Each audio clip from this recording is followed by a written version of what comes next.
tempo fa mi trovai in Germania per una conferenza nei pressi di Karlsruhe e mentre aspettavamo le persone che stavano riempiendo la sala si avvicina un signore e mi fa: ma voi esistete ancora?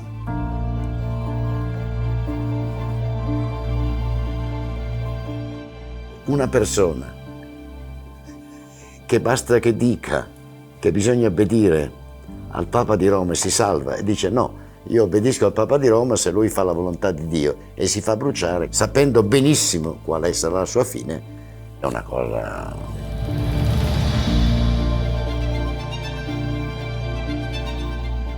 Capire il senso anche di sfida alla realtà di queste persone.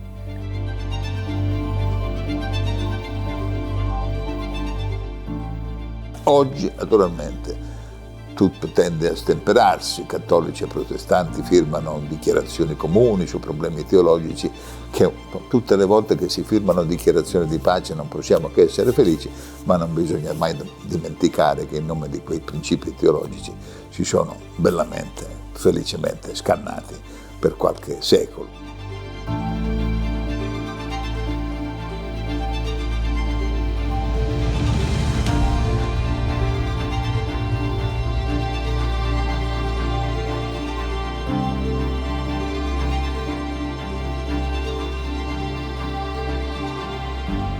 I valdesi sono stati definiti sovente il popolo del libro, sono il popolo anche della storia dei padri.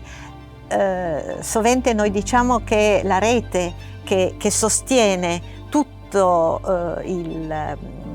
l'interpretazione valdese è una rete genealogica, è una storia di famiglie che però escono da una dimensione singola, privata, ma queste genealogie si intrecciano proprio per ridare un senso di continuità rispetto al passato.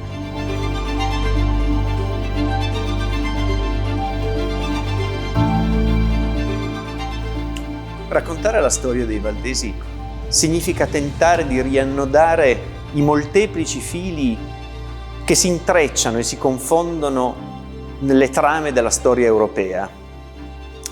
A partire da un'origine che tende a perdersi nel mito, l'identità valdese si rivela alle soglie dell'epoca moderna e si apre alla riforma, della cui teologia nutrirà le proprie chiese.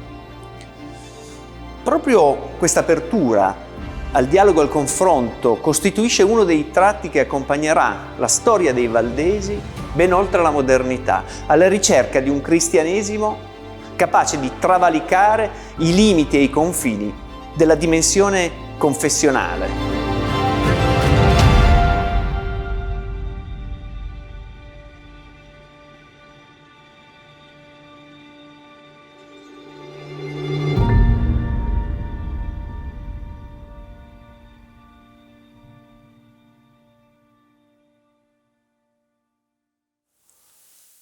Il discorso può partire col papato di Gregorio VII, attraverso il quale la Chiesa cattolico-romana acquista una fisionomia che non aveva mai avuto. C'è una fisionomia di vertice e di assoluta prevalenza, predominio giuridico e teologico su tutte le altre chiese. Non si ritenga cattolico chi non è in comunione con la Chiesa di Roma. E questa è una novità assoluta. Bisogna allora che ripensiamo che nell'undecimo secolo, nella seconda metà del secolo XI, avviene una grande riforma ecclesiastica che rende la Chiesa cattolico-romana la Chiesa dei chierici. È una Chiesa chiericale, che non soddisfa però certe istanze, certi desideri, certe esperienze che nella stessa seconda metà del XX secolo erano avvenute e che chiedevano altro. Chiedevano, per esempio, una scelta pauperistica dell'istituzione ecclesiastica. In quel tempo si poneva molto la questione della credibilità del messaggio evangelico e questa questione era veicolata da movimenti di riforma, come si dice, in cui l'aspetto della povertà aveva un ruolo centrale. È veramente una questione di credibilità, cioè una Chiesa percepita a ragione o a torto come ricca era considerata non più affidabile. Allora, mettere in discussione il sistema diventa necessariamente un'eresia.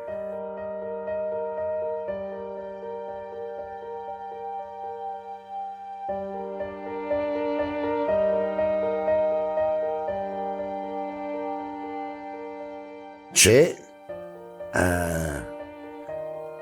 un desiderio di nuova appropriazione di quelle che erano le caratteristiche dei chierici o dei monaci.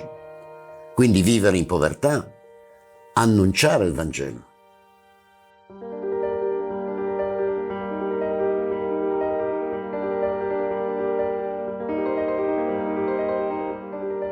Se io mi faccio povero del Cristo, come i monaci,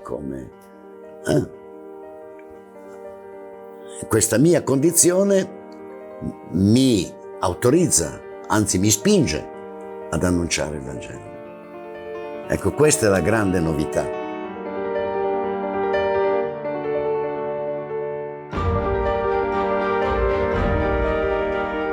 Ecco, qui c'è una pluralità di esperienze incredibili. All'interno di questa complessità e di questa pluralità c'è anche l'esperienza dei cittadini, dei cives, come dicevano allora, che arricchitisi vanno in crisi rispetto al Vangelo e allora si convertono alla povertà.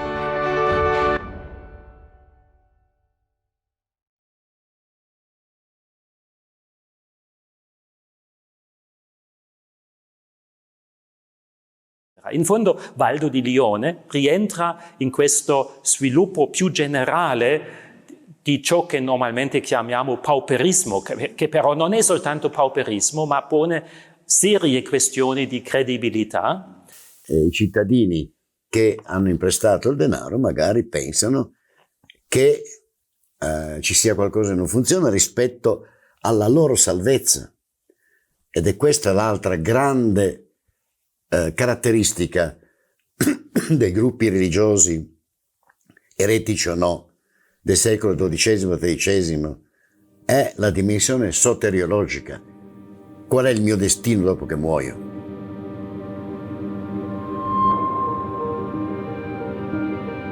Questo vale anche per Valdo di Lione. Per quanto riusciamo a capire, Valdo di Lione si era arricchito in modo disinvolto e probabilmente anche con il prestito del denaro e in varia misura va in crisi. Che cosa l'abbia spinto? Le fonti non lo dicono con certezza, ognuna accentua una dimensione o un'altra, ma quello che è certo è che forte contributo l'ha dato la volontà di conoscenza dei Vangeli. E questa è la grande novità di Valdo, che vuole apprendere la Sacra Scrittura leggendosela e non essendo un chierico non sapeva il latino e allora si fa tradurre in lingua gallica, come si dice, in lingua romanza, chiamiamola come vuole, si fa tradurre molti testi della Bibbia dal latino al volgare.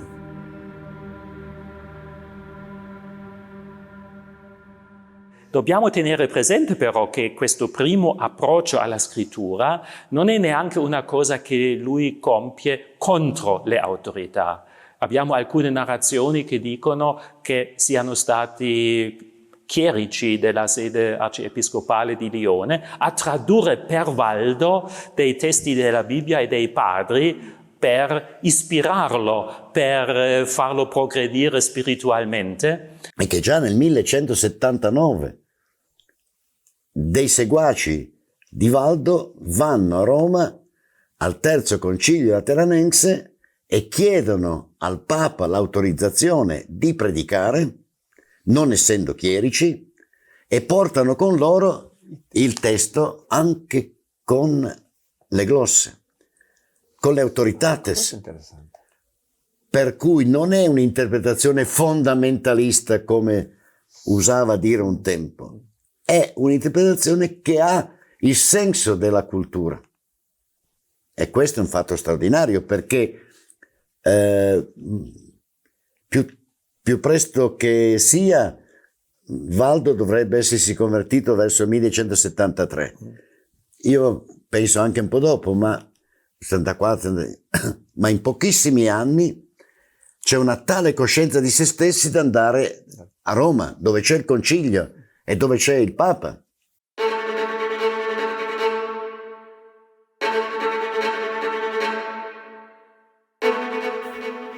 Allora, questo testo che Valdo si fa tradurre è veramente il cuore della loro esperienza, perché è il testo in volgare, cioè è un testo che non appartiene ai chierici, è una sottrazione di autorità. Una lettura laica, una lettura in lingua popolare diventa determinante.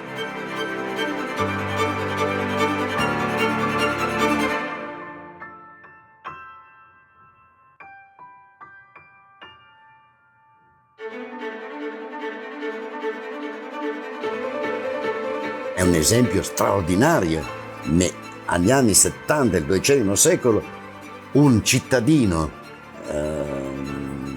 probabilmente neoricco, immigrato, eccetera, che però ha questa sensibilità formidabile nella centralità del testo sacro.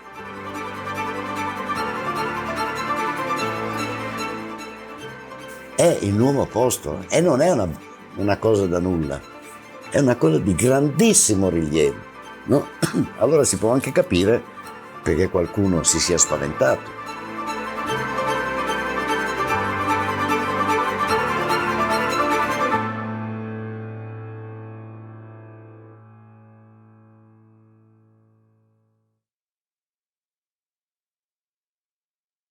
Cosa avvenga dal 79 alla morte di Valdo nel 207-208 circa, 1207-1208, sappiamo pochissimo. Nonostante tutto questo, diciamo, la prima forma di vita del movimento valdese è assolutamente ecclesiastica. A un sinodo a Lione nel 1179 fu stabilita una regola di vita, quasi di una sorta di ordine, se possiamo dire così, basato un ordine che voleva vivere nel ritiro dal mondo e voleva vivere questa distanza dal mondo in modo estremamente radicale e in modo tale che volevano ricevere soltanto ciò che serve sempre per il giorno stesso, di vivere veramente questa precarietà dell'esistenza umana di fronte a Dio. E parte così un percorso che però rapidamente entra in conflitto con le autorità ecclesiastiche. L'attività missionaria di questi primi seguaci provoca la loro condanna.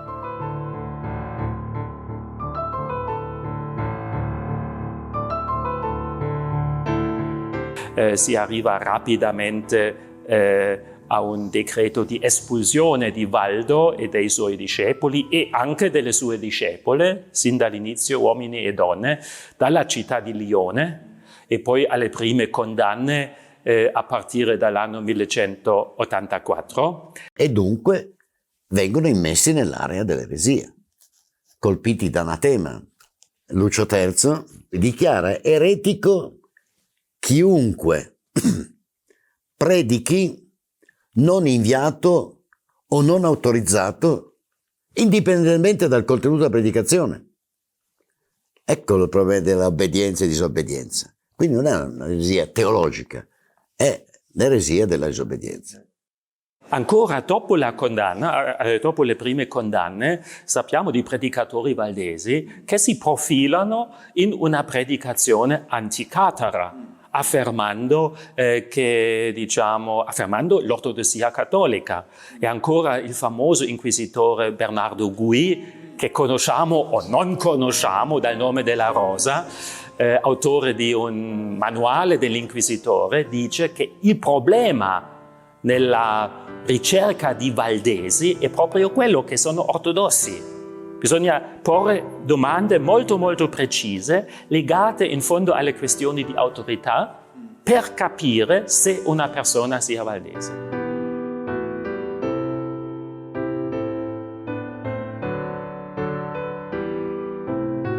E allora il povero Valdo si trova invischiato in problemi più grandi di lui, perché annunciare il Vangelo vuol dire predicare, e la predicazione era riservata ai chierici.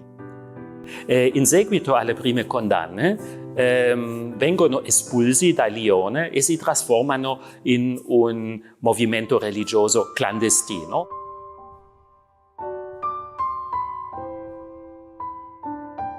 Fare la storia dei gruppi clandestini non è così semplice, e poi spesso anche le cose avvengono più casualmente di quanto noi pensiamo, e noi non dobbiamo pensare con la testa del terzo millennio o del Novecento, ma dobbiamo cercare di pensare come fosse l'esistenza di queste persone, i tempi che non sono i nostri, no? Che cosa voleva dire un tizio che andava in giro e di notte andava in una stalla a dire: io vi sto portando il vero messaggio.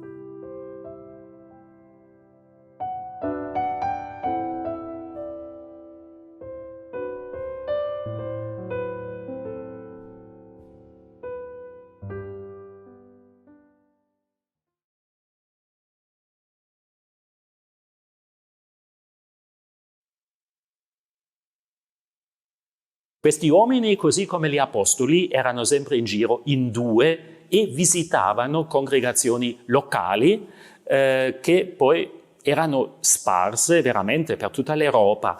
Sia nel mezzogiorno di Francia, sia in Germania, sia nell'attuale Svizzera, in Austria.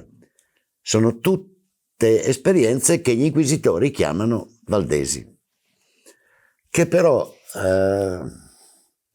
gli storici non hanno mai analizzato nella loro precisa identità. Invece sarebbe estremamente importante capire la coscienza di queste persone, o l'autoidentità, chiamiamola come vogliamo. A volte si pone un piccolo problema di definizione, perché non tutto quello che nelle fonti compare come valdese è valdese. Il termine valdese è un concetto creato dall'Inquisizione a fini di persecuzione. I valdesi stessi non si sono mai chiamati valdesi nel Medioevo. Per gli inquisitori un certo tipo di esperienze, se non funzionavano, erano valdesi.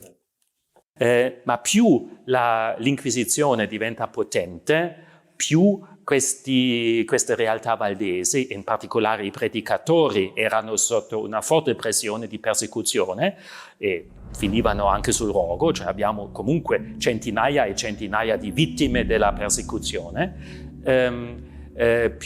Sempre in più queste congregazioni si ritirano in certe zone poco controllate dalla forza pubblica del tempo e anche dalla forza ecclesiastica, come proprio la Calabria, parti della Calabria, Provenza, le odierne valli valdesi.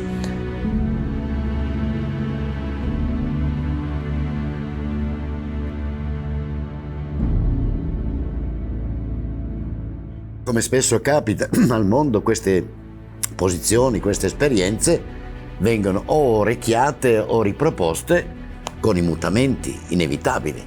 Il cosiddetto valdismo è poligenetico, cioè deriva da svariate esperienze, no, non è unitario. Ma allora per i valdesi c'era una complicazione ulteriore, che mentre tutte le altre esperienze religiose o sono diventati ordini religiosi e quindi hanno alimentato i loro miti, o sono scomparsi, salvo questi abitanti delle Alpi occidentali, dei due versanti italiano e delfinale. E lì si pone il grande interrogativo, perché quello che si sarebbe chiesto, da dove arrivano? Poteva essere anche un'elaborazione locale, che gli inquisitori hanno definito valdese, perché noi la prima definizione che abbiamo, i primi documenti attendibili sono del 1335, di processi di Giaveno, dove l'origine è già mitica, perché c'è il mito che all'origine c'erano gli apostoli, sono a 4 erano rimasti i veri libri di Gesù Cristo, e arrivando ai viaggi di Paolo Apostolo che avrebbe lasciato no? nelle valli Chisone, Pellice e Germanasca l'autentico messaggio cristiano, che fa sorridere, però che è la creazione di un mito necessario, perché se derivi da Valdo, è la domanda che i grandi cattolici ponevano ai protestanti: voi dite di essere gli autentici seguaci di Gesù Cristo, ma prima di voi chi c'era? No? Però è interessante, tant'è che lì bisognerebbe ripensare a come anche idee arrivate chissà come, chissà dove, sono rielaborate e poi diventano patrimonio di un gruppo sociale. E quali sono i mediatori intellettuali? Risulta evidente che esistono pochi che hanno una funzione intellettuale e religiosa nelle piccole comunità montane. Ma sono pochi, sono 7-8 persone, che però sono quelli che annunciano l'Evangelo. Sono degli uomini denominati nella lingua occitana barba, l'ubarb è lo zio nella fede, quindi non è il padre, non è il direttore spirituale, non è il sacerdote, non è il ministro, è uno zio che ti visita periodicamente in varie parti d'Europa. È veramente un fenomeno europeo, abbiamo già una buona documentazione di questo. In genere girano a due, come gli apostoli, insomma c'è uno più anziano, un maioralis, poi c'è il coadiutor che è più giovane, che impara, e poi l'altra caratteristica è che ci sono dei luoghi dove si incontrano, chiamati scole. E questi predicatori, da quello che sappiamo, erano un po' organizzati come una sorta di ordine monastico, cioè raccoglievano le fondi e c'era una istanza centrale, c'erano assemblee nelle quali questi fondi furono distribuiti, eccetera. La loro organizzazione era abbastanza simile, ai francescani in qualche modo, con tutte le differenze. Cioè c'era dietro una organizzazione, anche un insegnamento comune, sappiamo che c'era una sorta di manuale che girava, eccetera. E poi si nascondono, è proprio questo termine del mimetismo che li salva in qualche modo. È stato molto criticato questo, ma io penso che se non fosse stato così sarebbero scomparsi come tanti altri movimenti. Invece hanno tenuto duro nel nascondimento, nella clandestinità. Infatti è una crisi, con la riforma devono uscire fuori, ci sono dei massacri, e questa trasformazione, ripeto, la continuità penso che sia legata a questa passione per il testo biblico, questo desiderio che è scritto anche nel testo biblico, che devi annunciare, devi testimoniare, devi dare una buona testimonianza.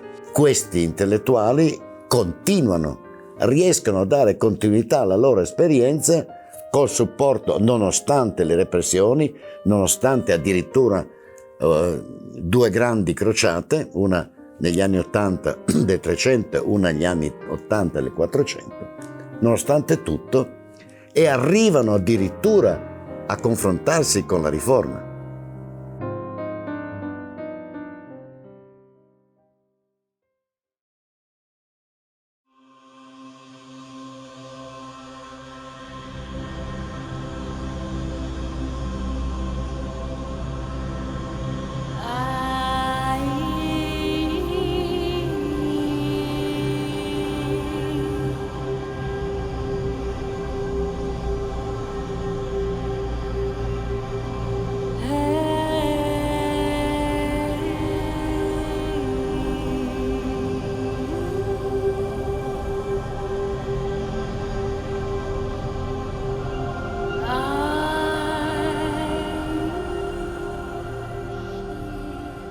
Una guerra che trova poi una svolta di ulteriore aggravamento quando nel 1516, siamo esattamente un anno prima della protesta di Lutero, della fissione delle tesi di Lutero-Wittenberg, per una serie di combinazioni dinastiche, Carlo di Gand, Carlo d'Asburgo, lo diventa re di Spagna e nel 1519 diventerà anche imperatore del Sacro Romano Impero.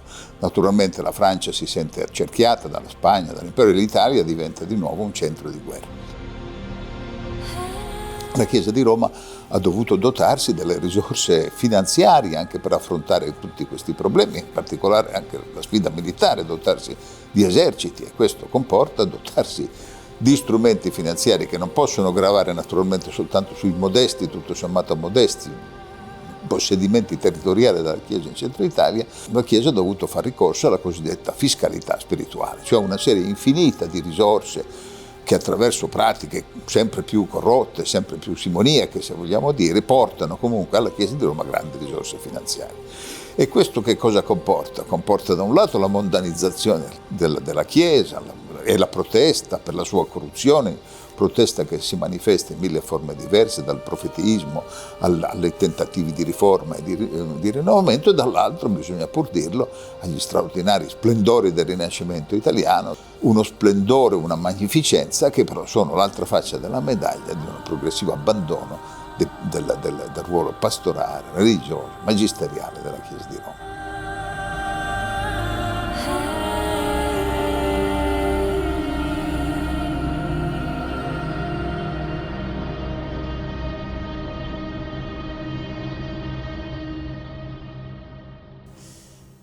Alle molte voci che si erano levate un po' da tutte le parti d'Europa a denunciare gli abusi e la corruzione cui era giunta la Chiesa di Roma, se ne aggiunse una dalla lontana Germania, la voce di un oscuro frate agostiniano.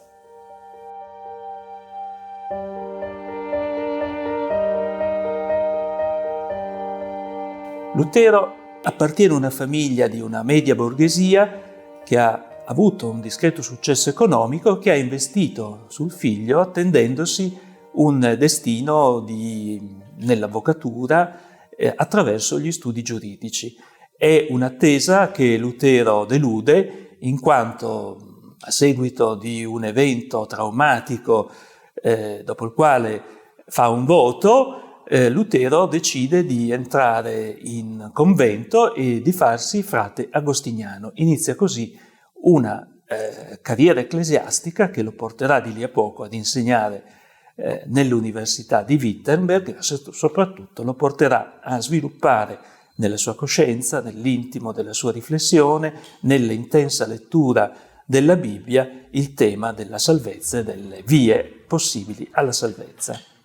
Questo tema della giustificazione per grazia mediante la fede è proprio la cosa non riformabile della riforma protestante. Ancora oggi noi riteniamo che sia un fondamento, ed è lo spostamento di un Dio che, anziché dire no all'uomo e quindi lo vessa con delle richieste, lo stressa, lo distrugge in qualche modo, Lutero percepiva così Dio col cilicio, con la sofferenza, con preghiere in digiuni, martoriarsi per raggiungere una perfezione che poi non si arriva mai, quindi un grande senso di frustrazione. Leggendo, commentando la scrittura, lui che è professore di Nuovo Testamento, di Bibbia, scopre che non ce la farà mai. Non puoi guadagnarti la salvezza attraverso le tue opere, la tua spiritualità, il tuo impegno, ma stai tranquillo, perché Dio dice sì all'uomo, qualunque donna, qualunque situazione in cui ti trovi. E darà le sue risposte dottrinali, e queste saranno per lui una liberazione. Scoprirà un giorno che la giustizia di Dio non è la giustizia con cui Dio giudica, ma è la giustizia che Dio regala agli uomini. E gli uomini sono salvi per la giustizia di Dio, non per la loro giustizia, per le loro opere buone, e scriverà, annuncerà questa cosa attraverso le sue tesi e attraverso le sue opere.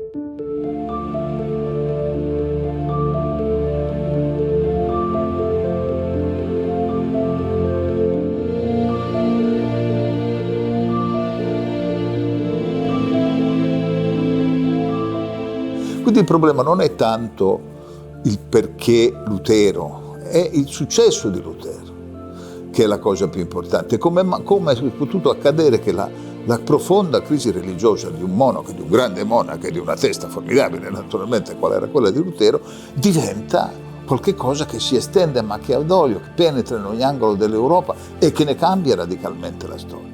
Il messaggio religioso lanciato da Lutero, non ti salvi attraverso la Chiesa, ma ti salvi attraverso la tua fede, che è dono di Dio, solo così tu ti puoi salvare, dà una risposta a bisogni religiosi totalmente inevasi da parte di una Chiesa ormai destituita di credibilità, vissuta, vedi la questione delle indulgenze, come semplicemente un soggetto rapinoso che pensa soltanto a fare soldi, a costruire la fabbrica di San Pietro.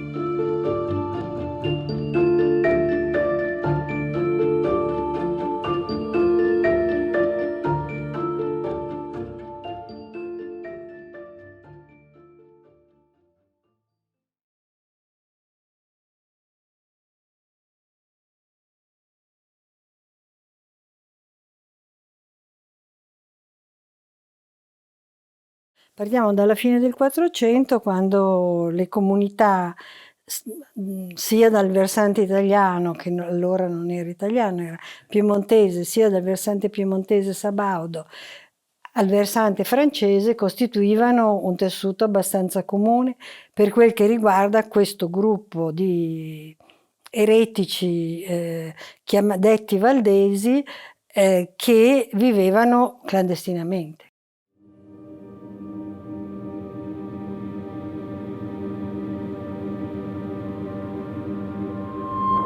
Quando cominciano a circolare delle personalità, dei personaggi filoriformati in queste zone, e vengono tutti dalla Francia. Noi abbiamo pochissime testimonianze del momento in cui avviene il passaggio di questa minoranza alla Riforma, detto semplicemente. L'unica testimonianza è un processo a un barba che viene arrestato e che veniva proprio dal sinodo detto, perché non è esattamente questo il posto, però che ormai nella tradizione delle valli valdesi e della storia valdese si chiama Sinodo di Chanforan.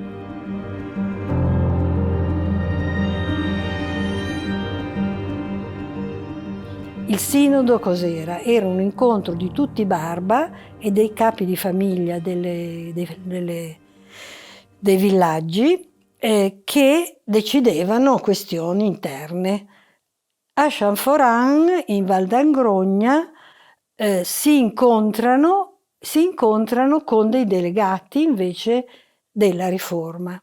E stranamente questi delegati della Riforma sono due francesi, cioè due laici, che uno di questi è Guillaume Farel, appunto, e due frati italiani, un agostiniano e un domenicano, la cui identità è incerta, però sono la rappresentanza del primo dissenso pubblico, anche pubblico attraverso la predicazione in Italia, diciamo, di una visione differente di Chiesa. Questi due frati rappresentano l'ala più radicale a Champforin, perché vogliono imporre ai valdesi, imporre ai Barba, la giustificazione per fede. E quindi c'è una discussione molto violenta, anche molto, in cui i Barba restano scandalizzati, e però che si imporrà. Il secondo punto che a Champforin viene discusso violentemente e poi accettato è la questione del matrimonio e della castità.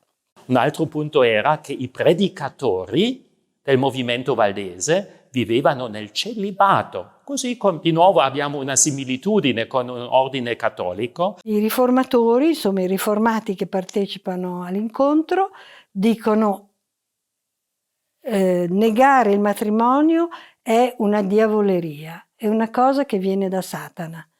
Voi non potete giurare e impegnarvi in un giuramento di castità, voi dovete sposarvi. Il pastore evangelico già in quel periodo poteva sposarsi.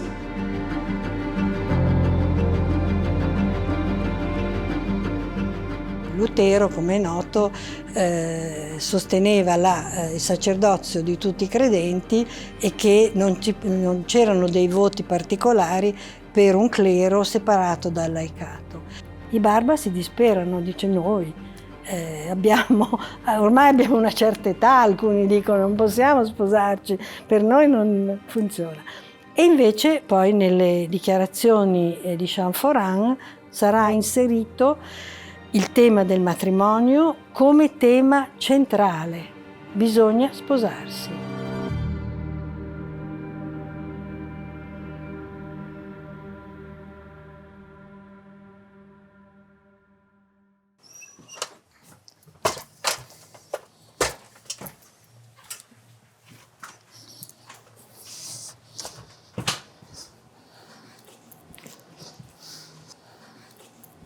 La Bibbia di Olivetano è un'enorme Bibbia di dimensioni da pulpito, non è un libretto che si poteva nascondere dentro le bisacce come facevano nel Medioevo, non era possibile nasconderla. E i valdesi a Champforin decidono di finanziare questa pubblicazione a Neuchâtel con una cifra enorme per i tempi, 800 fiorini d'oro. Quindi puntano in modo un po' azzardato su una cosa che dice, cosa dice platealmente? Dice: noi da questo momento usciamo dalla clandestinità e avremo delle chiese, avremo una predicazione pubblica. Questo non accadrà poi immediatamente, evidentemente, perché anche i francesi non riusciranno a fare questo fino agli anni 50 circa, no? E i valdesi con loro non riusciranno a predicare pubblicamente.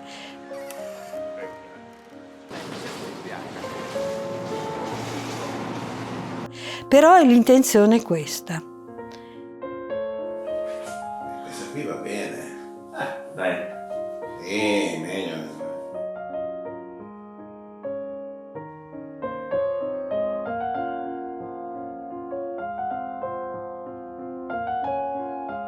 Sembra banale, ma Gesù apre il rotolo, il libro, compie un gesto importante, si alza e legge ad alta voce, perché la parola, perché viva, deve essere letta, ascoltata. Non dico immediatamente capita, ma almeno ascoltata.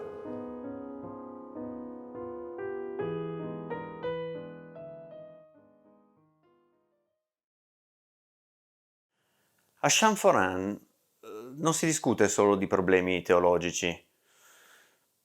I valdesi pongono molte altre questioni soprattutto pratiche.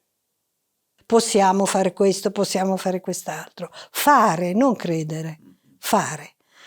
Possiamo noi nelle nostre comunità, se qualcuno di noi tradisce, possiamo noi ammazzarlo?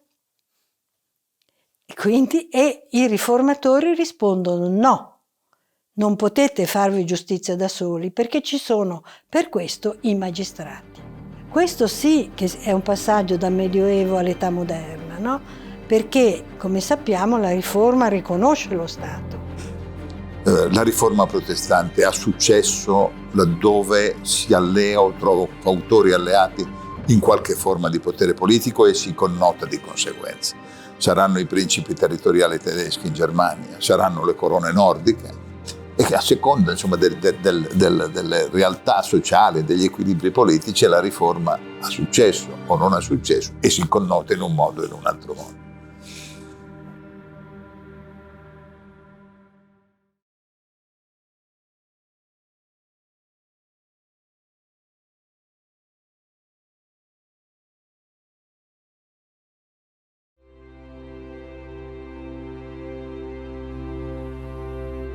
Le vicende, diciamo, ecclesiastiche, ma non solo, di queste valli sono strettamente connesse soprattutto alla Svizzera. Questo mondo urbano vede il diffondersi di una riforma protestante che, come dire, sarà anche vissuta in futuro come una riforma protestante che incide sul tessuto politico in termini democratici, in termini, come dire, di istituzioni rappresentative. La Chiesa diventa un elemento del governo della città, diciamo così. Ecco, questa unione così forte di laicato e di clero, se vogliamo chiamarlo così,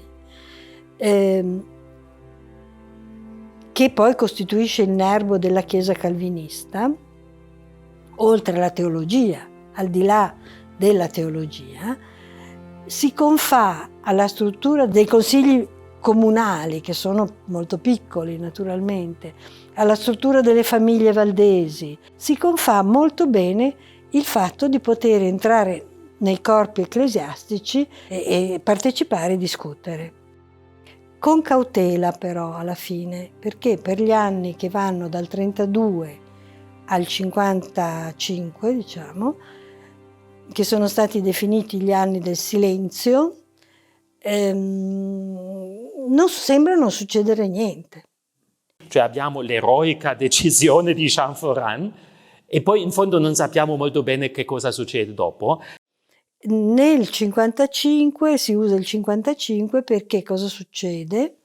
Che da Ginevra, dove ormai Calvino si è affermato come vincitore e quindi la riforma a Ginevra è partita, è stata fondata un'accademia che insegna ai pastori come si deve predicare. Ecco, da questa situazione partono dei predicatori che arrivano alle valli valdesi.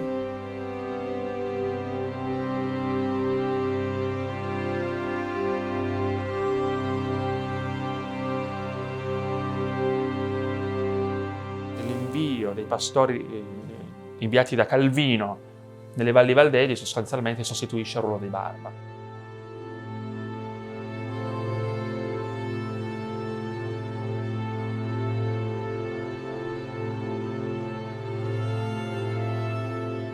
Tra il 32 e il 55 si era creata una situazione favorevole ad una predicazione pubblica. Questo è anche legato a fattori politici perché pochi anni dopo, nel 1536, la Savoia e il Piemonte vengono occupati dai francesi e politicamente un po' tutto cambia. C'erano governatori francesi ugonotti, cioè riformati, che proteggevano la popolazione locale. E questo vuol dire che si poteva uscire allo scoperto. E da quel momento, dagli anni 50, cominciano anche a istituirsi dei templi, cioè delle chiese, o portate via i cattolici o occupate, per esempio case occupate di confraternite che venivano prese. Insomma, cominciano a nascere i templi.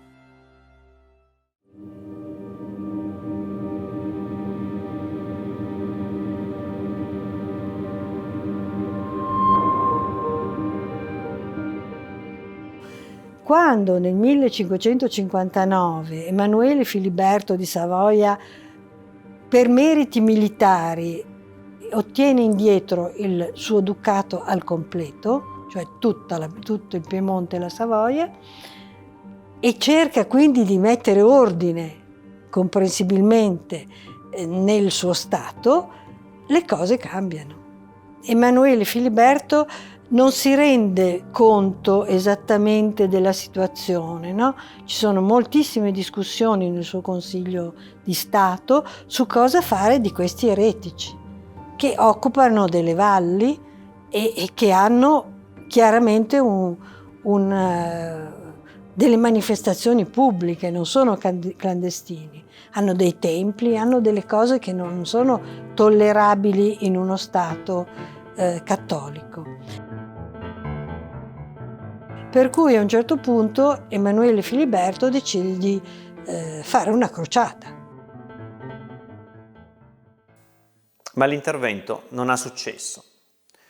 Emanuele Filiberto non ha soldi e non si trova di fronte uno sparuto gruppo di eterodossi imbelli, ma un gruppo che sa resistere in armi e soprattutto sa combattere in montagna.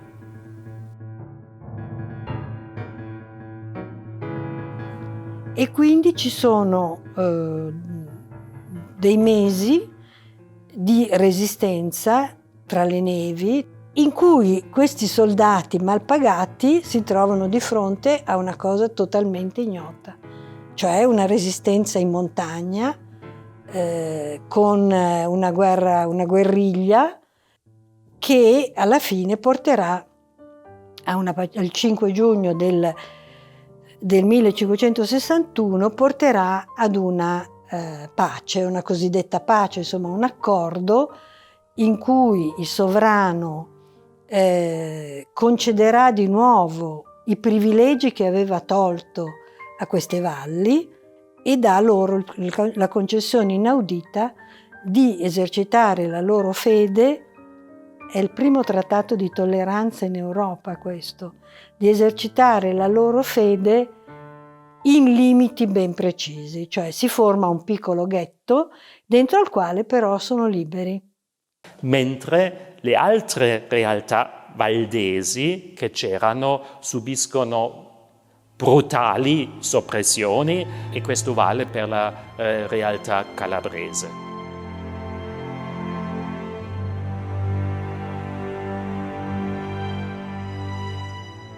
Per una drammatica coincidenza storica, il 5 giugno 1561, esattamente lo stesso giorno in cui a Cavour, nella pianura piemontese, i valdesi obbligavano il duca di Savoia a firmare un accordo che riconosceva loro il diritto di esistere e di abitare in un determinato territorio, quello delle valli valdesi, lo stesso giorno a La Guardia, oggi Guardia Piemontese, sulla costa calabrese, entroterra Cosentino, i soldati del viceré di Napoli entravano nel borgo facendo strage e continuando l'eccidio iniziato i giorni precedenti nel villaggio di San Sisto per poi concludersi con quello di Montalto Fugo. I valdesi erano insediati nell'entroterra calabrese già a partire dalla seconda metà del XIV secolo e in particolare sappiamo che nel 1477 addirittura 2 navi, cariche solo di abitanti valdesi, partono dal porto di Marsiglia in 2 momenti diversi dell'anno, trasportando persone e famiglie e migranti dal porto di Marsiglia, il primo verso Napoli e la seconda verso il porto di Paola, appunto in provincia di Cosenza in Calabria, per insediarli nei villaggi nell'entroterra calabrese.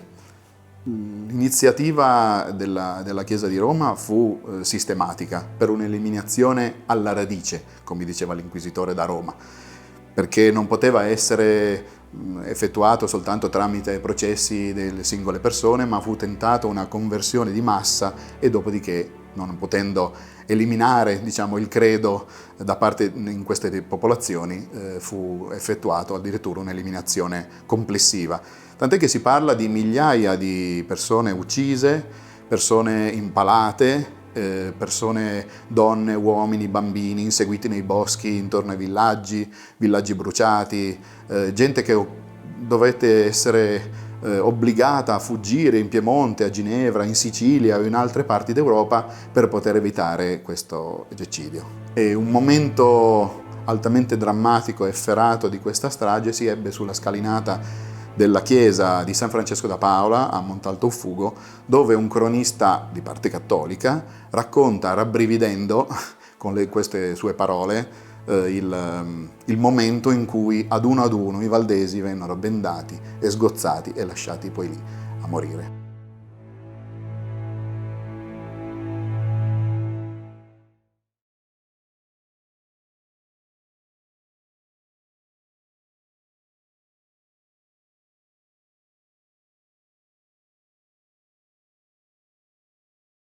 Questa minoranza valdese si è trasformata tra la fine del 400 e il 1560-61. In questo momento la popolazione delle valli si concepisce come popolo, e cioè come soggetto politico. Perché se prima erano degli eretici clandestini, adesso si identificano in una popolazione che si autodefinisce valdese. Ma questa autocomprensione dei valdesi delle valli in termini di attore politico, di soggetto politico, prende anche un salto di qualità in questo momento. Nella Bibbia di Olivetano è detto nell'introduzione questo: questa Bibbia è offerta alla Chiesa, alla vera Chiesa, da un petit peuple, da un piccolo popolo. Ed Olivetano è il primo, a mia conoscenza, che definisce i valdesi popolo.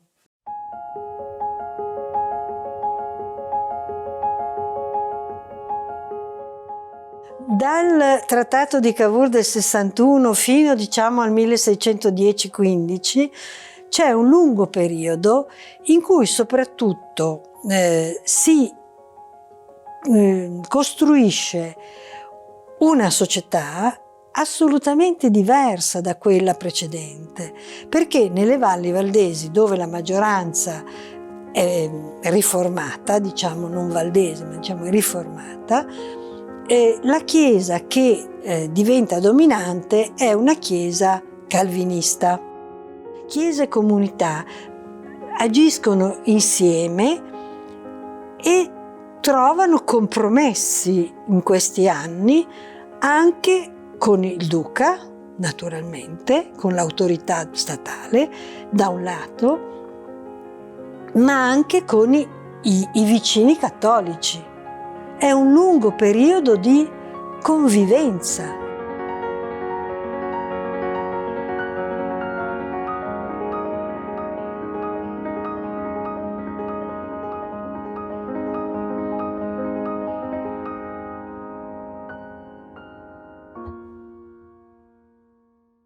Per un certo periodo i duchi rispettano questo e poi c'è la crisi e si decide che queste valli vanno riconquistate. E allora arrivano le missioni, arrivano i cappuccini, arrivano i gesuiti, cioè c'è un attacco che non è più armato perché hanno capito che non conviene in questo momento, ma un attacco di riconquista spirituale, che ha dei successi, che ha dei grossi successi, perché effettivamente diventare cattolico aveva dei vantaggi, da tutti i punti di vista, insomma, no? E quindi effettivamente c'è una difficoltà grossa dei concistori, che poi sboccherà nel conflitto le Pasque piemontesi.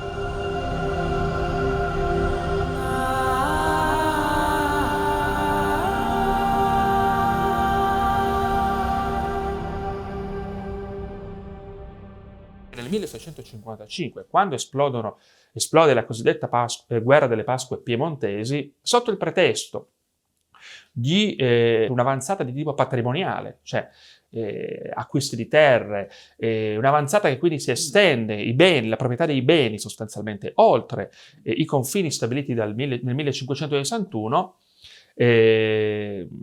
l'autorità sabauda decide di intervenire militarmente conducendo una guerra di sterminio guidata dal Marchese di Piacenza. E avvengono indicibili massacri che provocheranno però per contro anche una grossa risonanza europea. Soprattutto immagino dalle grandi forze protestanti riformate europee. Certo, sarà Léger che scriverà in forma anonima dei pamphlet che avranno una larga eco. Vengono diffuse immagini, rappresentazioni che descrivono visivamente i massacri, la violenza, la crudezza dei massacri, che contribuiranno in maniera importante sostanzialmente a scandalizzare in qualche modo l'opinione pubblica protestante europea.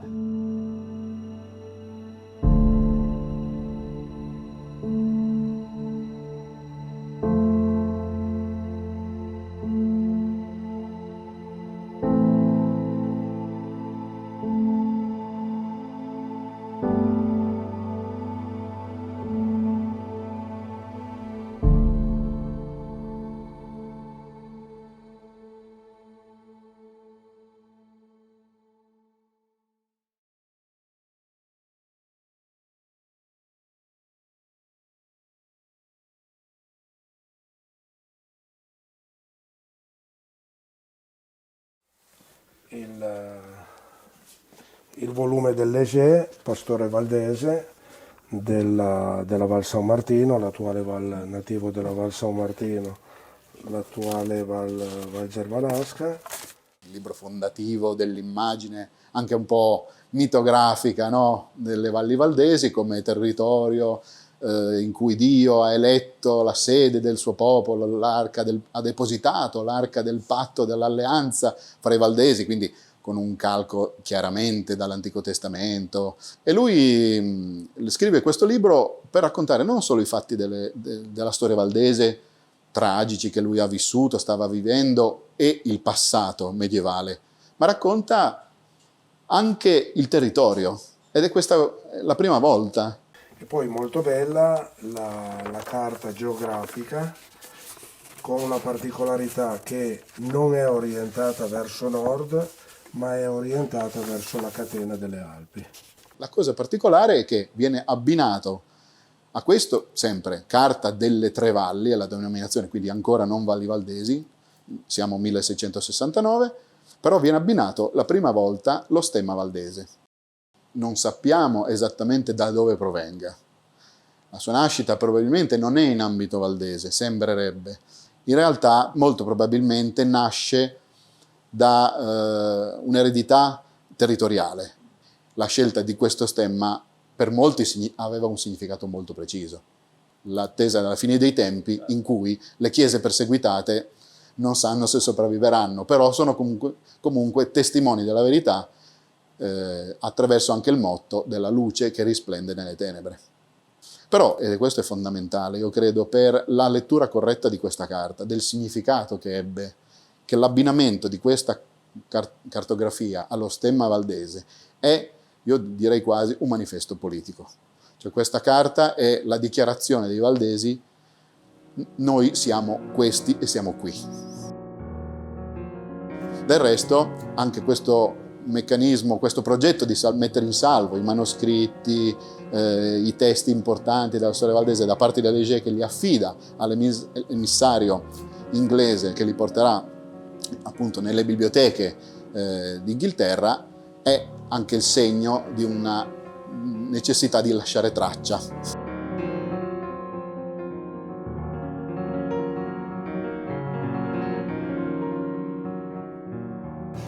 Morland, tornando in Inghilterra dal Lord Protettore, doveva avere una documentazione con valore giuridico e istituzionale che chiarisse la posizione dei valdesi proprio nel contesto europeo dell'epoca e soprattutto servisse a bloccare in modo efficace la politica del governo sabaudo della reggente Maria Cristina nei confronti dei valdesi.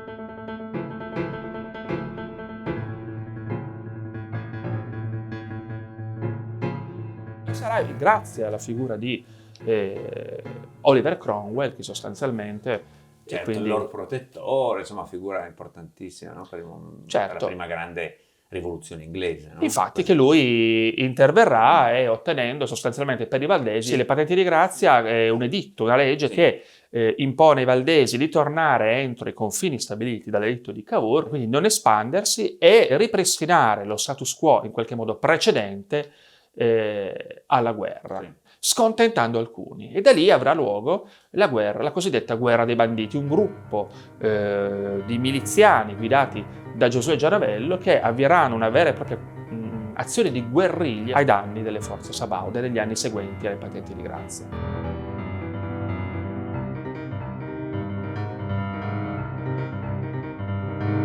La questione del banditismo è una questione che va anche a colpire la comunità valdese al suo interno. C'è un sinodo nel 1663 che sconfessa i banditi.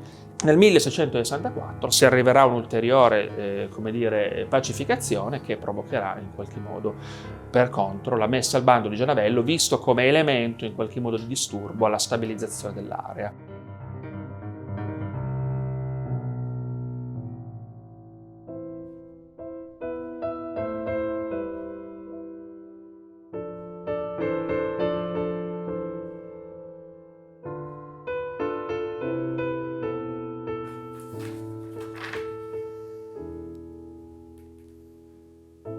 Ci stiamo, avvicinando alla fine del secolo, no? È un momento molto particolare. Da una parte la storia dei valdesi viene catturata, raccontata, descritta, raccontata anche per la prima volta da storici che non sono valdesi, ma che appartengono ad altre confessioni protestanti, e questa operazione consente di inserire la vicenda valdese all'interno di uno schema interpretativo per cui c'è stata una prima comunità, un'antica comunità riformata, che in certi casi, secondo alcuni, ha preceduto addirittura la riforma protestante, che poi ha mantenuto la sua continuità nel corso dei secoli. L'altro processo attraverso il quale i valdesi partecipano a una storia europea è che entrano a pieno titolo nei circuiti della formazione, della comunicazione, dello scambio culturale e religioso del mondo calvinista seicentesco. E questo rafforza legami da una parte, e dall'altra inserisce la realtà religiosa e culturale valdese nell'insieme dei problemi che attraversano il mondo riformato europeo. Sono conflitti di natura politica, di natura religiosa. Si pensi alle rivoluzioni inglesi e a quanto succede in Inghilterra, o alle vicende olandesi e poi alle vicende Luigi XIV, legate appunto alla revoca dell'editto di Nantes, quindi alla soppressione di quella parziale e limitata tolleranza religiosa che era stata garantita agli ugonotti, cioè ai calvinisti francesi. Luigi XIV dei fatti impone a un riluttante Vittorio Amelio II l'estensione della politica ostile di repressione nei confronti dei valdesi nel 1686. Ragion per cui Vittorio Amelio II è costretto a intervenire emanando delle patenti che nella sostanza, nei contenuti, ricalcano quelle dell'editto di Fontainebleau. Quindi la cessazione del culto e l'emigrazione dei pastori. La comunità valdese si interroga su quale iniziativa prendere, e una parte di essa, guidata da Arnaud, propende per la resistenza armata.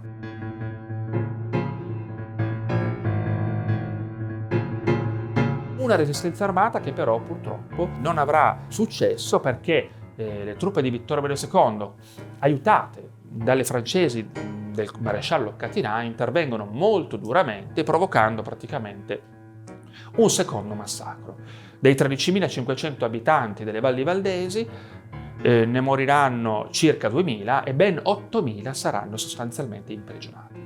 Inviati in 14 fortezze sabaude in condizioni terribili, in pochissimo tempo di questi 8.000 ne moriranno la metà.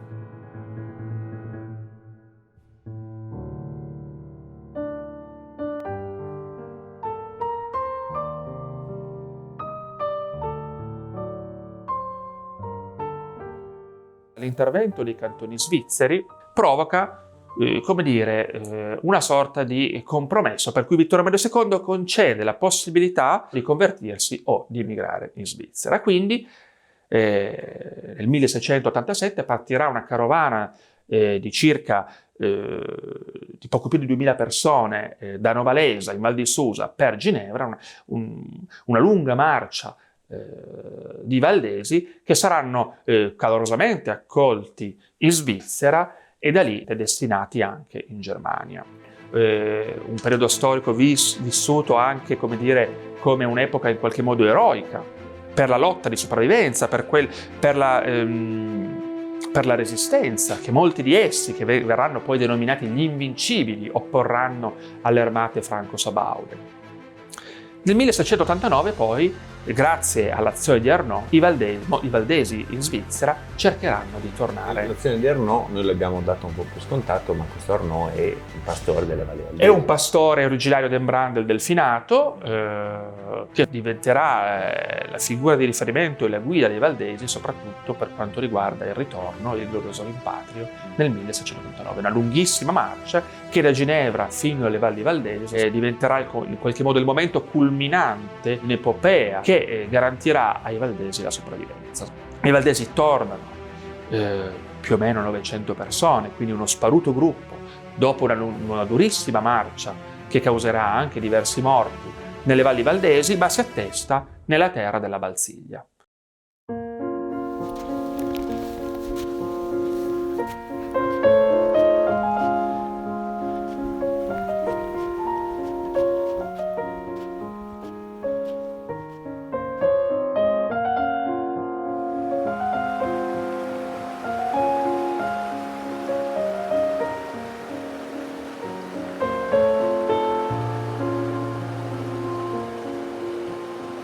Nella Valsiglia lì sono circondati dalle truppe franco-sabaude che sono pronte a sterminare, a debellare definitivamente il ritorno sostanzialmente dei valdesi in patria.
L'imminente massacro è fermato dal cambio di alleanze di Vittorio Amedeo II che passa al fronte antifrancese.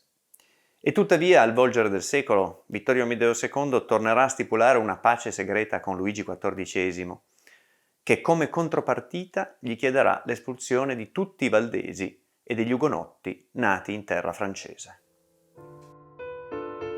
Ed è una sorte che toccherà anche ad Arnaud, l'uomo che ha guidato i valdesi in Piemonte durante il glorioso rimpatrio, l'uomo che ha anche combattuto per la causa sabaude.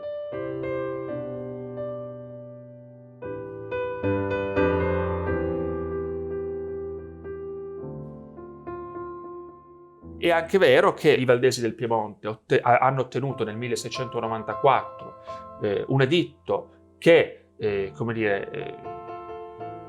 abolisce le prescrizioni, le disposizioni del 1686, quelle appunto per le quali Vittorio Emanuele II aveva esteso gli atti repressivi nei confronti dei protestanti in terra sabauda, e i valdesi vengono in qualche modo riabilitati e quindi consentito ad essi sostanzialmente di tornare a vivere pacificamente nelle proprie terre, sempre secondo quei principi stabiliti dall'Editto di Cavour.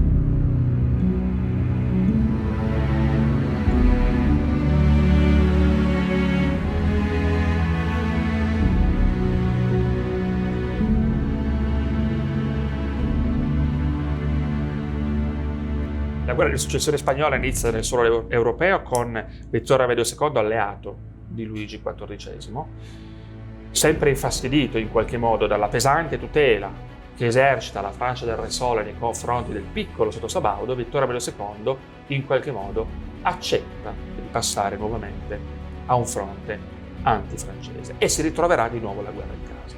I valdesi saranno ancora una volta utilizzati come soldati, come militi. I valdesi sono diventati esperti soldati di montagna, conoscono i passi alpini, hanno combattuto, hanno resistito, sono stati, sì è vero, sopraffatti nel corso del Seicento a causa di una preponderante forza militare, però sono comunque soldati esperti.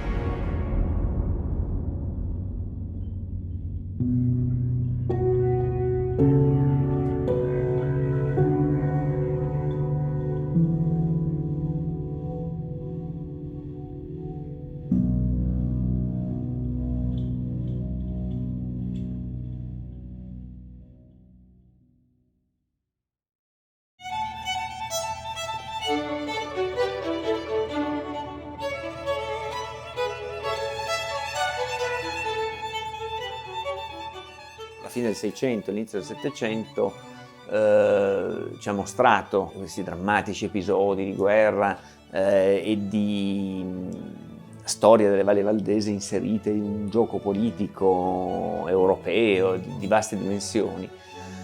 Il Settecento, il XVIII secolo, in qualche modo però è anche un secolo che ci porta delle novità. È un secolo importante per la società valdese. Perché? Prima di tutto le valli valdesi vivono un contesto generale di ripresa demografica ed economica, così come capita anche nel resto del Piemonte. Una popolazione che vive comunque sempre separata da quella cattolica dal punto di vista, per esempio, fiscale. Vengono per esempio redatti catastri separati, così come si impone che i consigli comunali non vengano mai in qualche modo composti per la maggioranza da componenti politiche di fede protestante. Ma è anche il periodo in cui nasce un'elite locale, un'elite fatta di proprietari terrieri, che si espande, un'elite fatta anche di persone che circolano in Europa, magari che stabiliscono imprese commerciali in Olanda. Il veicolo in qualche modo che muove queste figure è spesso la solidarietà religiosa. La solidarietà del mondo protestante, i pastori, giovani valdesi vengono inviati nelle accademie svizzere, li vengono consacrati, poi tornano nelle terre natie dove esercitano la professione di pastori. Quindi in qualche modo entrano in contatto con il mondo protestante europeo e al contempo entrando anche in contatto con le idee circolanti dell'illuminismo.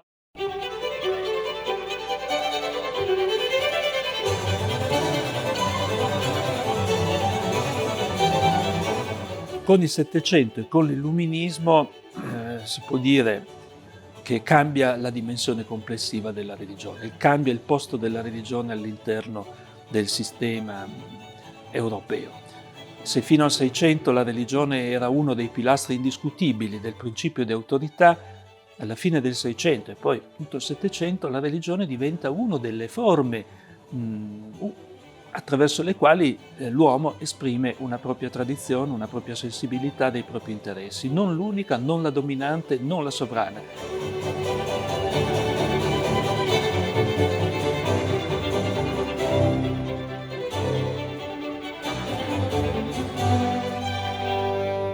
C'è un'antropologia diversa nel Settecento, nella quale al centro sta l'uomo, che non è più un essere orientato religiosamente dalle confessioni, ma è un essere che ha delle proprie sentimenti, delle proprie passioni, delle proprie pulsioni e che riflette con la ragione su se stesso.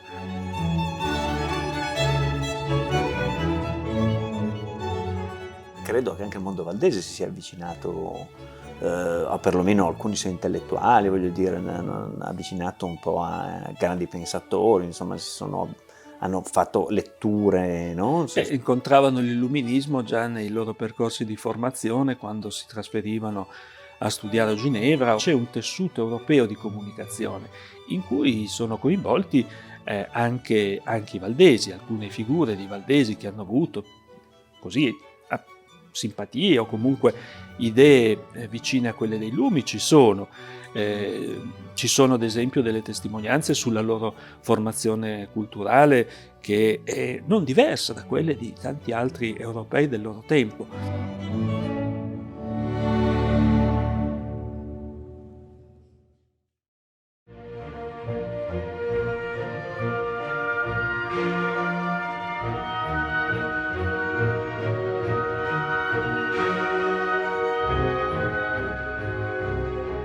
Ecco, e poi arriva l'esperienza napoleonica. E i valdesi accolgono, con grande entusiasmo l'arrivo delle forze francesi, anche perché nel 1798 sostanzialmente avremo la prima grande emancipazione.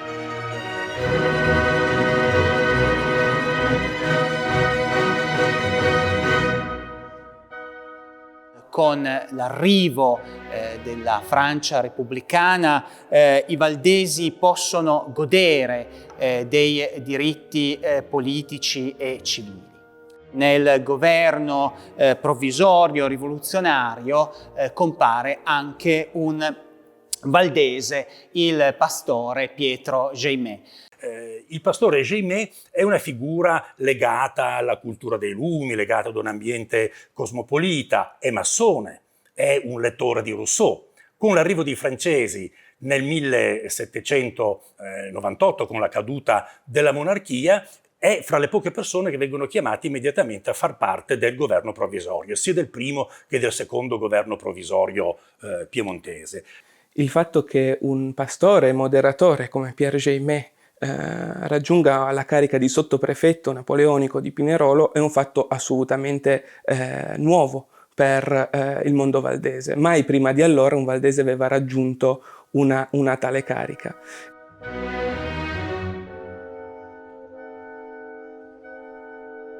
L'epoca napoleonica in qualche modo dà anche un processo di integrazione importante per la classe dirigente valdese e per il suo notabilato. Innanzitutto i valdesi possono finalmente stringere delle alleanze matrimoniali e poi specialmente i valdesi finalmente possono fare carriera senza dover necessariamente abiurare nelle cariche dello Stato, nelle cariche dell'esercito, nelle cariche della pubblica amministrazione.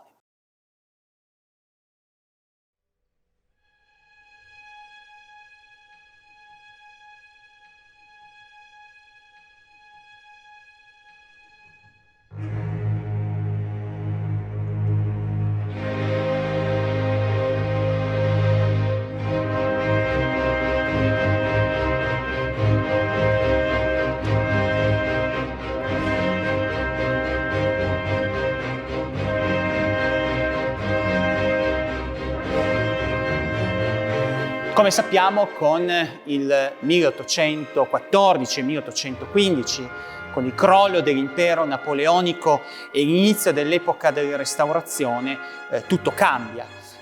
La Restaurazione è particolarmente dura nel Piemonte di Vittorio Emanuele I. Vengono ovviamente tolti di nuovo i diritti politici e civili ai valdesi.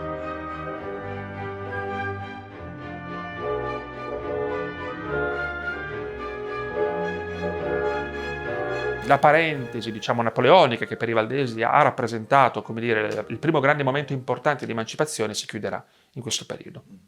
Certo, questo ritorno al passato però non è possibile in toto. I templi vengono presto riaperti, le proprietà che i valdesi avevano acquisito e acquistato anche fuori dalle valli vengono mantenute. E tra il 1819 e il 1820 soprattutto abbiamo tutta una serie di caute concessioni. Una novità della restaurazione ecclesiastica seguita alla caduta dell'impero napoleonico è quella che all'interno del mondo valdese vengono inseriti nei ruoli dirigenziali anche dei laici, quei notabili e quei borghesi che in epoca napoleonica avevano dato prova di saper amministrare il territorio e gestire le questioni di interesse comune. A partire dagli anni 20 la società civile delle valli valdesi rinasce rapidamente, pur sempre in un clima di controllo e di restrizioni. Molti viaggiatori stranieri sono presenti nelle valli, soprattutto inglesi. Per la prima volta questo mondo protestante europeo decide di visitare le valli, le percorre, le studia. Questi viaggiatori sono al tempo stesso visitatori e autori di libri che consentono al mondo valdese di farsi conoscere.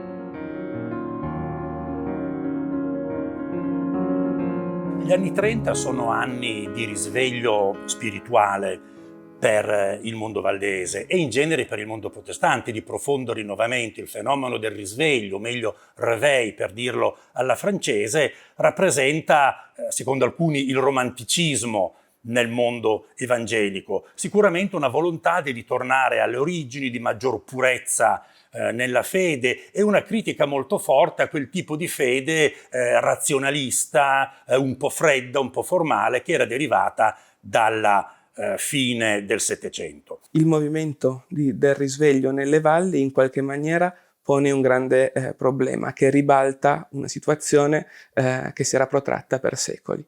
Per la prima volta sorge una minoranza risvegliata all'interno di una maggioranza tradizionalista valdese. Abbiamo due comunità, due chiese, due culti diversi che convivono e che creano conflitti. Questi si prendono a sassate. Abbiamo degli episodi anche di bastonate, di aggressione fisica dei risvegliati contro gli esponenti di una vecchia chiesa che è considerata una chiesa che ha tradito la tradizione, che ha tradito gli avi, che ha tradito il rigore calvinista. In qualche modo questa contrapposizione viene riassorbita attraverso un rinnovamento della Chiesa ufficiale e un adeguamento di queste minoranze. Tra il 39 e il 40 di fatto i risvegliati rientrano nella comunità evangelica, ma questo trauma rimane in qualche modo, rimane non senza ripercussioni, e ne troveremo ancora negli anni 40 e negli anni 50 alcune tracce.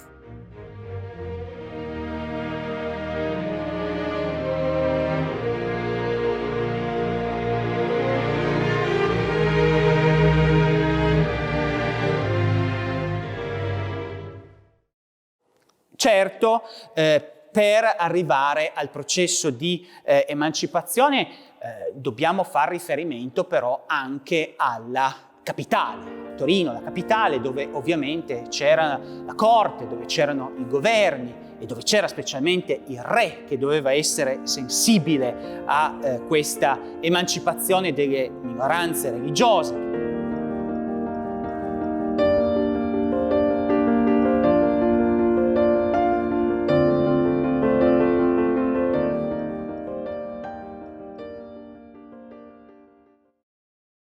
Negli anni di cui ci stiamo occupando c'è una figura fondamentale a Torino che in qualche modo difende la comunità protestante, ed è l'ambasciatore di Prussia, Friedrich Ludwig Truchsess von Waldburg, che fu per 30 anni ambasciatore di Prussia qui a Torino, molto amico di Carlo Alberto, e che insieme alle altre ambasciate che erano interessate ovviamente alla regione protestante come l'Inghilterra e l'Olanda si mettono d'accordo per aprire qui a Torino una cappella in cui i protestanti potessero tenere i loro riti presso la legazione di Prussia.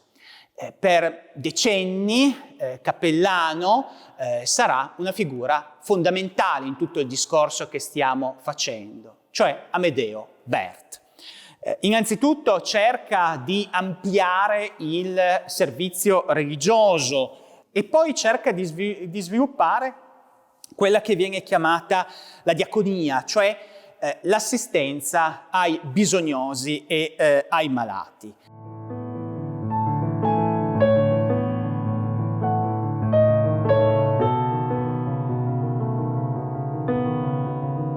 Certo, negli anni 30 si ha un primo sentore di libertà, in qualche modo i valdesi se lo aspettano, ed è quando Carlo Alberto comincia in qualche modo a rinnovare il suo stato da un punto di vista amministrativo. La comunità valdese conosce in questo periodo anche la difesa e la promozione attraverso personaggi importanti. Un sostegno economico da parte delle potenze protestanti viene a consentire ai valdesi di fondare scuole, ospedali, opere nelle valli, ma la diversità rispetto alla tradizione alla fine del 6 al 700 è che queste comunità non sono più solo le comunità svizzere o le comunità olandesi, ma sono anche le grandi potenze d'Europa. Abbiamo lo zar di Russia Alessandro I che interviene per finanziare il mondo valdese, abbiamo il re di Prussia Federico Guglielmo e il governo inglese che avrà poi negli anni successivi un suo emissario, il colonnello Beckwith, poi generale, colonnello con la gamba di legno, un uomo che aveva combattuto e perso una gamba nella battaglia di Waterloo ed era stato uno dei più grandi e più stretti collaboratori del duca di Wellington.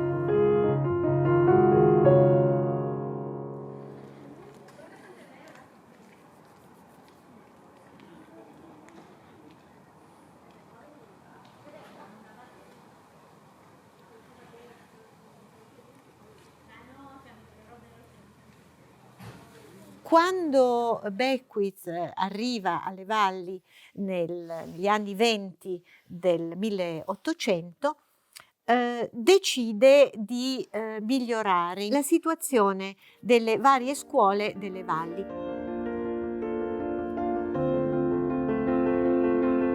Beckwith non parte da zero, però decide di creare un modello di edificio scolastico per riuscire a superare la situazione in cui gran parte dell'istruzione invernale veniva svolta nelle stalle. Beckwith si rende subito conto che l'istruzione delle bambine era abbastanza negletta. In effetti è influenzato anche dalla cultura inglese che invece prevede uno sviluppo intellettuale maggiore anche per le ragazze. Una delle frasi di Beckwith a questo proposito era proprio che la civilizzazione di un popolo passa attraverso le donne, in quanto sono le madri a educare i figli.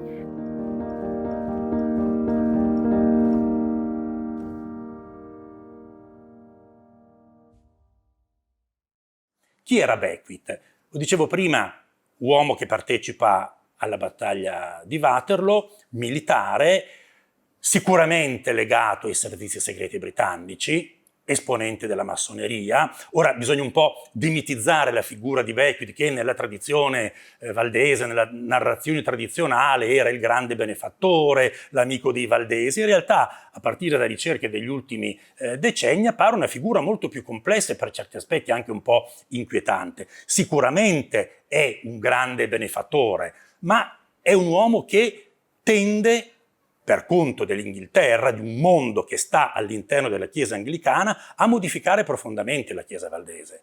La condizione per ottenere anche quelli che saranno finanziamenti molto significativi che Beckwith porterà nelle valli valdesi e poi porterà a Torino, i soldi per riedificare i templi, i soldi per costruire tutta una rete di scuole, di villaggio in muratura per costruire l'ospedale valdese. Pensiamo al Tempio di Torino che viene costruito nel 1854 dopo l'emancipazione. Quindi una massa ingente di denaro, non di bequit, ma di cui bequit si fa tramite, che deriva ovviamente dal governo inglese, ha come condizione la trasformazione della chiesa valdese in una chiesa di modello anglicano. Una chiesa cioè dove il moderatore diventi un vescovo a vita. Quindi è una forte verticalizzazione di una chiesa che manteneva la sua struttura calvinista, congregazionalista di base. Ecco, c'è una trattativa molto dura su questo fatto. Bequit pone delle condizioni, i valdesi ovviamente rifiutano queste condizioni e la delusione del colonnello sarà notevole.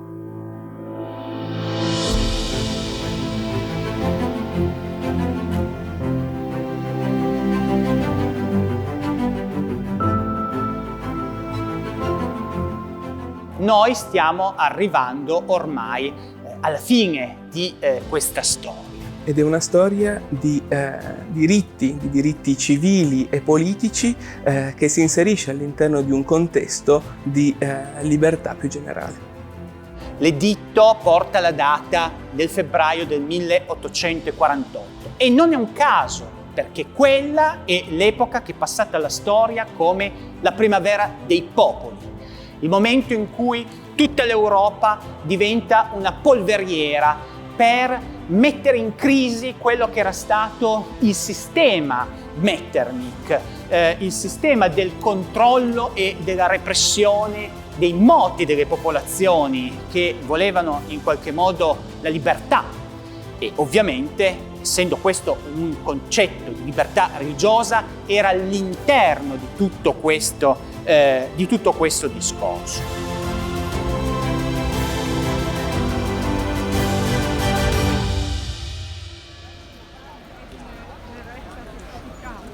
Ovviamente Torino non è esente da questo movimento, da queste richieste.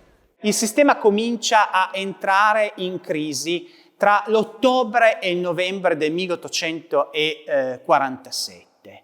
Sappiamo che già l'Italia è in fermento, al Soglio Pontificio nel 1846 era salito Pio IX, che fa intravedere in qualche modo di essere un papa liberale, di dare delle concessioni.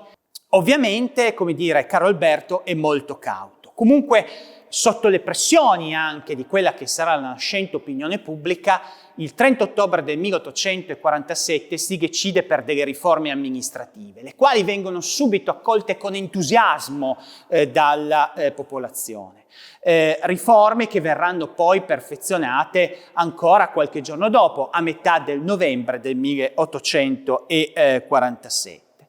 E che proprio in questi giorni, esattamente il 15 novembre del 1847, che a casa di Amedeo Berth si presenta un personaggio che è focale nell'emancipazione della comunità valdese e più in generale delle minoranze, quindi anche della comunità ebrea, cioè la figura del marchese Roberto d'Azeglio.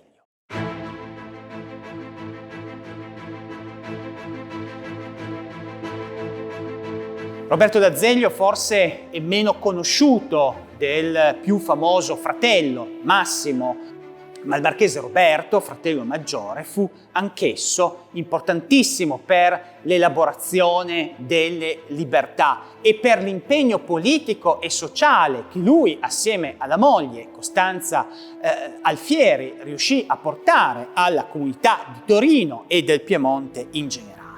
Roberto d'Azeglio si presenta dunque da Amedeo Berth e chiede un consiglio perché vuole farsi lui promotore della emancipazione delle minoranze. Amedeo Berth rimane in qualche modo stupito, sorpreso, si confronta subito con la tavola valdese, alla fine decidono di non alzare il tiro, di aspettare che Carlo Alberto prenda qualche decisione. Tanto più che Roberto d'Azeglio ha incontri settimanali con il sovrano e quindi Carlo Alberto è a conoscenza di questo problema.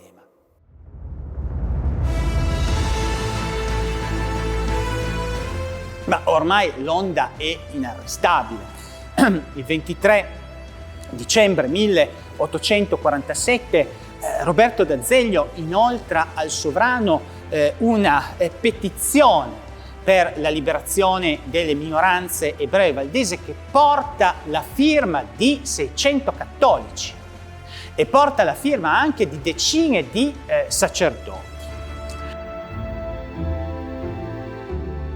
Tra l'altro, tra queste firme ce ne sono di importanti, di coloro che in qualche modo si sarebbero fatti promotori della libertà e della politica nascente. Camillo Cavour fu un grande amico dei protestanti. Come poteva non essere amico dei valdesi Camillo Cavour, che proprio in casa aveva avuto in qualche modo il protestantesimo? Ricordiamo la madre, Adèle de Sellon, che era originaria di Ginevra, e quindi Camillo Cavour era cresciuto nel culto della libertà religiosa.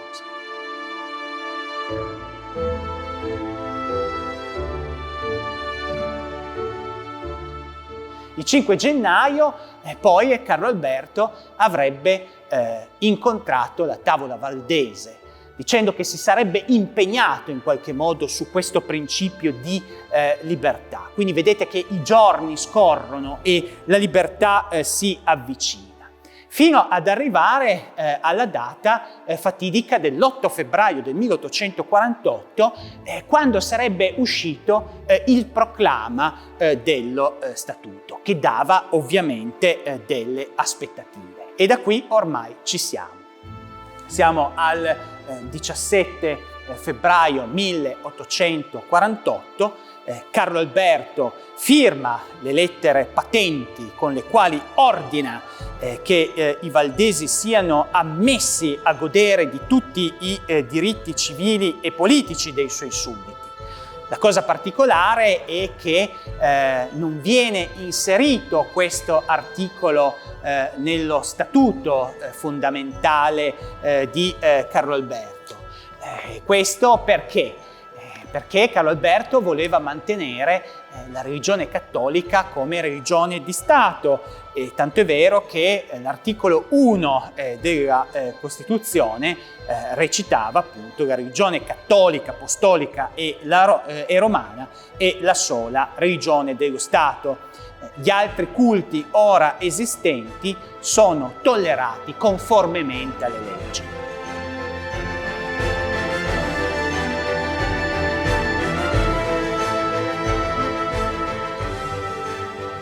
In conclusione, vorrei sottolineare come nel mezzo secolo compreso fra il 1798 e il 1848 si realizza certo l'emancipazione dei valdesi e delle minoranze religiose in Italia, ma è bene ricordare che nello stesso arco di tempo, mezzo secolo circa, entra in crisi per la prima volta e definitivamente quel binomio del popolo-chiesa che era stato alla base della storia valdese, almeno a partire dal Trattato di Cavour del 1561, cioè l'identificazione precisa dei valdesi come gli abitanti delle tre valli, una precisa identificazione, potremmo dire etnico-territoriale, dei valdesi con i loro luoghi. Questo mondo valdese con l'emancipazione finisce per sempre.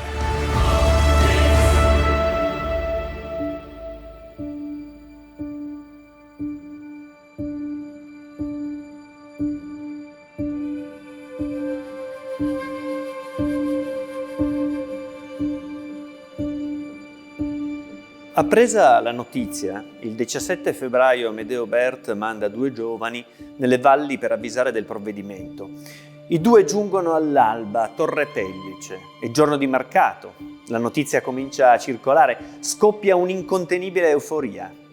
La sera vengono accesi i falò per celebrare lo storico evento. Il 26 febbraio un nutrito gruppo di abitanti delle valli scende a Torino e si riunisce presso la cappella protestante della legazione prussiana per andare a rendere omaggio alla figura di Roberto d'Azeglio. I manifestanti sfilano così in processione verso la sua dimora per poi partecipare al grande corteo in onore della re.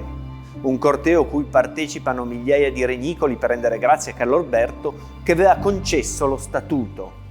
Per volontà di Roberto d'Azeglio, questo corteo viene aperto proprio dai valdesi, con una bandiera in segno di riconoscenza nei confronti del sovrano, che aveva dato loro la libertà.